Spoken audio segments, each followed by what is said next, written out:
மகளிர் தினத்தை முன்னிட்டு சிறப்பு கலந்தாய்வு. வீட்டிலிருந்து தொழில் தொடங்குவது எப்படி என்பது குறித்து கலந்துரையாடல். ஈரானில் தொடர்ந்து நீடித்துக் கொண்டிருக்கக்கூடிய இந்த போர் பதற்றம் அந்த மேற்காசிய பிராந்தியம் அப்படின்றதையும் தாண்டி உலகம் முழுக்கவே அதனுடைய தாக்கத்தை காட்ட ஆரம்பித்திருக்கிறது என்றே சொல்லலாம். ஒரு வாரத்தில் இது எல்லாமே முடிவுக்கு வந்துடும் ஆரம்பத்தில் எதிர்பார்க்கப்பட்டாலுமே இன்று 7வது நாள் இந்த போரானது தொடர்ந்து கொண்டே தான் இருக்கிறது. எடுத்த உடனே ஈரானுடைய உச்ச தலைவர் இதில் கொல்லப்படுவார் என்று உலகம் எதிர்பார்த்திருக்காது. அந்த காட்சிகளையும் நாம் பார்த்தோம்.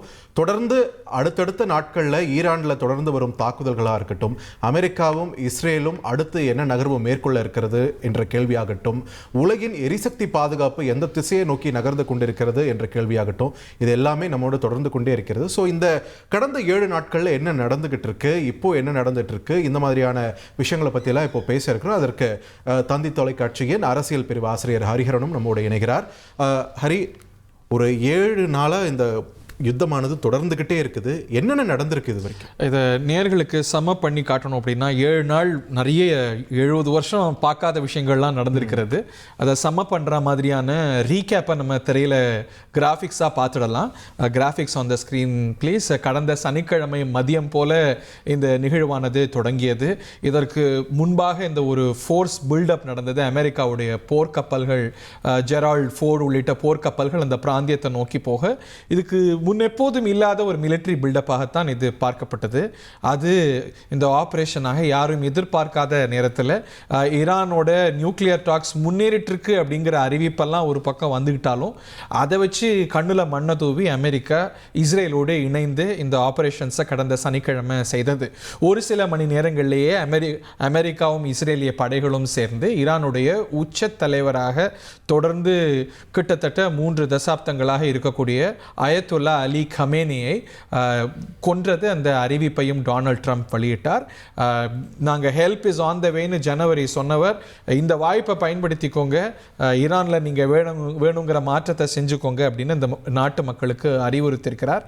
இது ஈரான், இஸ்ரேல், அமெரிக்கா இந்த 3 பிளேயர்ஸும் கொண்ட யுத்தங்கிறத தாண்டி மத்திய கிழக்கில் பல நாடுகளை இதுக்குள்ளே கொண்டு வந்தது. இதற்கு காரணம் அமெரிக்கன் பேசஸ் இருக்கக்கூடிய முக்கியமான மத்திய கிழக்கு நாடுகள் குறிவைக்கப்பட்டன ஈரானால். அதோடைய பாப்புலேஷன் சென்டர்ஸ், ஏர்போர்ட் இப்போ வரைக்கும் பாதிப்புக்கு உள்ளாயிருக்கிறத நம்ம பார்க்கின்றோம். நேற்று இரவு பார்த்தப்பன் it was the worst night. இந்த தாக்குதலே ரொம்ப மோசமான இரவாக தெஹரான் வாழ் மக்கள், ஈரான் வாழ் மக்கள் சொல்லியிருக்கிறாங்க. இது இன்னும் மோசமடைந்து தான் முன்னேறும் அப்படிங்கிறதுக்கான எல்லா அறிகுறிகளும் இருக்குது. இது எவ்வளோ காலம் நீடிக்கும் அப்படிங்கிறதுக்கான விடை இதை செஞ்சிட்ருக்கிறவங்களுக்கு கூட இருக்குமான்னு தெரியாது. இது என்ன விளைவுகளை ஏற்படுத்த போகுது? அமெரிக்கா ஒரு பெரிய கோலை வைத்திருக்கு, ஆட்சி மாற்றம் அப்படின்னு.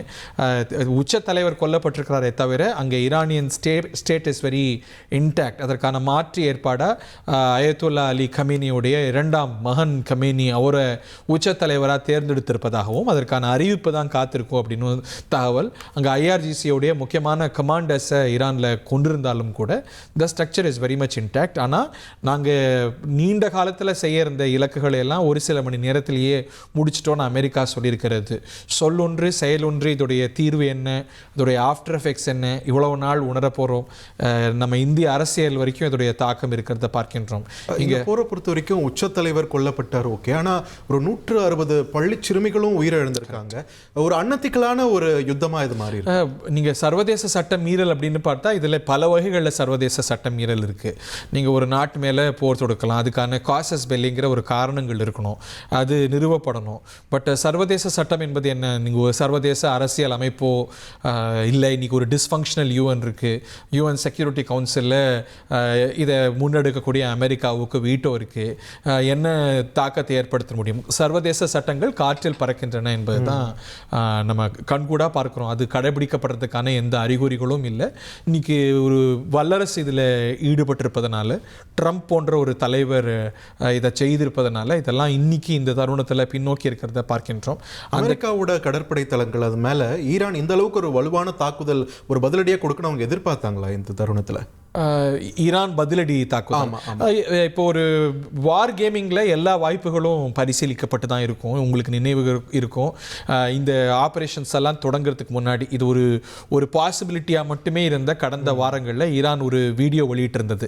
நாங்கள் எப்படியெல்லாம் அமெரிக்க தளங்களை எங்களால் தாக்கி அழிக்க முடியும், டார்பிடோஸ் மூலமாக அமெரிக்க படைகளுக்கு எப்படி எங்களுடைய தாக்குதல் இருக்கும் அப்படிங்கிற ஒரு சிமுலேஷன் வீடியோஸ் எல்லாம் வெளியிட்டிருந்தாங்க. அப்போ தான் இந்த பில்டப் எல்லாம் நடந்து கொண்டிருந்தது. அமெரிக்க போர் கப்பல்கள் பர்ஷியன் கல்ஃபை அடைந்திருந்தன. ஸோ ரெண்டு தரப்புலையுமே இந்த சாத்தியக்கூறுகளை எல்லாம் கணிக்காமல் இருந்திருக்க மாட்டாங்க. எல்லா எக்ஸ்ட்ரீம் சினேரியோஸையும் அவங்க பார்த்து தான் இருப்பாங்க.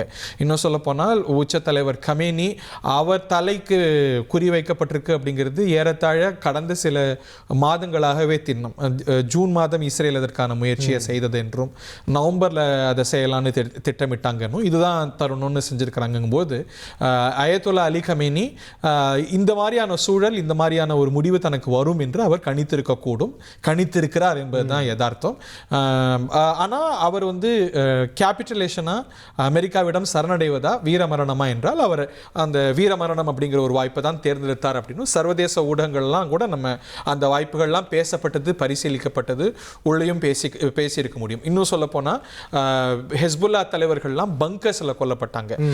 இந்த வாய்ப்பெல்லாம், இந்த டேஞ்சர்ஸ் எல்லாம் வெரி மச் பாசிபிளாக இருந்த சமயத்தில் அவர் வழக்கமாக சனிக்கிழமை எங்கே இருப்பாரோ அந்த இடத்துல தான் இருந்தார். ஸோ இந்த வாய்ப்பெல்லாம் அவர் அறிந்திருக்காதவர் இல்லை, ஈரான் செக்யூரிட்டி எஸ்டாப்ளிஷ்மெண்ட் கணித்திருக்காம இல்லை. பட் இது ஒரு அன்ஃபோல்டிங் சிச்சுவேஷன், இவ்வளவு தீவிரமாக, இவ்வளோ வீரியமாக, விரிவடையுமா அப்படின்னு உலக வல்லுநர்களுக்கு அச்சம் இருந்தது.